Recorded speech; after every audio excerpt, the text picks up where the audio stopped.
सोमवार के दिन लोगों की परीक्षा लेने के लिए शंकर जी एक गरीब कमजोर बूढ़े का रूप लेकर धरती पर उतरे। उनका शरीर झुका हुआ था, हाथों में एक सूखी लाठी थी और चेहरे पर एक दिव्य आशा थी। सबसे पहले शंकर जी एक बड़े सेठ के घर जाते हैं, जहां सेठ अपने इस साल के गेहूं के बोरे ट्रैक्टरों में रखवा रहा था। शंकर जी विनम्रता से बोले, बेटा मुझे बहुत भूख लगी है, मेरे घर में कुछ बनाने के लिए नहीं है, क्या मुझे थोड़ा सा अनाज मिल सकता है?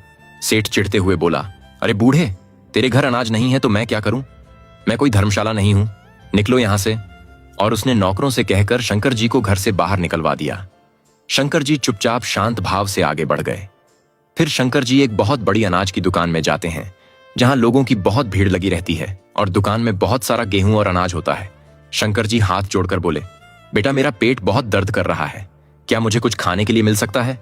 दुकानदार गुस्से से बोला, अरे बूढ़े, यहाँ कुछ भी मुफ्त में नहीं मिलता, पैसे हैं तो लो, वरना यहां से निकलो। और उसने शंकर जी का हाथ पकड़कर उन्हें दुकान से बाहर निकाल दिया। शंकर जी मुस्कुराते हुए आगे बढ़ जाते हैं। अंत में शंकर जी एक टूटी हुई झोपड़ी के पास जाते हैं, जहां एक दर्जी पूरे दिन सिर्फ कपड़े सिलता रहता था।